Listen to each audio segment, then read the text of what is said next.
Hey, what is up, everybody? This is Stevie Breach coming to you here today. Second day in a row, we're talking about the WWE Hall of Fame. I didn't make these videos, honestly, back to back because of the fact I saw this news yesterday. I will honestly tell you, I thought it was a joke. I thought it was like something like somebody photoshopped into a meme, but the WWE announced yesterday that the great Khali is going into the Hall of Fame. And I don't want to turn this into just, making fun of great Khali. I'm sure Ravi says he's a big fan of the great Khali. Really enjoyed meeting him at Wrestlemania 27. Treats him like he's a huge superstar in the world of wrestling. I don't know. To me, honestly, great Khali, you can put him up there. I'm not sure if you want to put him up there with like Coco Beware, Vince's limo driver from back in the day. But to me, honestly, great Khali is one of the weakest members of the Hall of Fame. He came up, he had the huge deal where he had the matches with John Cena. I think he had matches against Triple H. But the run, really, really short. And then everything after that was just him just sort of like being a big, tall, goofy guy that just seems like he had a whole lot of promise, but just couldn't find the skill to really back it up. Whether if it was him, he was like in a tag team with somebody near the end of his run. I know that Natalia was out. It was like they just put like people in a group and were like, hey, just go out there. Doesn't really matter what you guys do. But great Khali had two big matchups with Kane.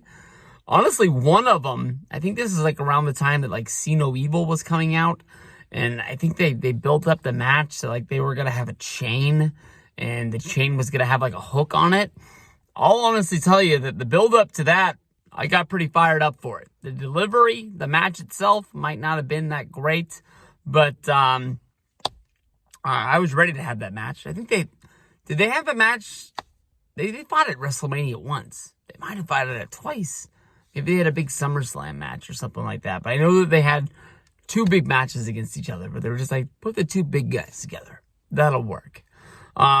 Great Khali, like we said. I mean, basically anybody on any given day is going to go into the Hall of Fame if, they get the right thing. And I'm not sure if they're just sort of like using India, the great Khali, because of the amount of a star he is in that country, because he came here and had success. He was in the movie, with Adam Sandler, the Longest Yard, so on and so forth. We've seen him do stuff with Impact. We've seen him with WWE. It's almost like any company that wants to get anything done in India, just get the great Khali on board, give him some money. And you're going to have success there. That's just sort of like the way that it's going to be. I don't know anybody in 2008, 9, 10 that was pumped to see the great Khali doing anything. And when he left, probably was a great time for him to go.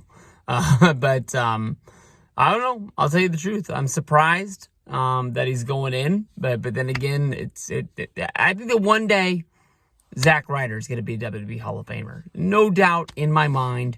There's a spot for him because of what he did on YouTube, because of that run where he won the United States Championship against Ziggler, because of how he was loved as being like a guy that did it for himself. That's the one thing I look at the great Khali going to the Hall of Fame, is there's hope that Ziggler's going to, not Ziggler, Ryder. The Ryder's going to get in there someday. I think that honestly, anybody with a little bit of fame, they're getting in the Hall of Fame now.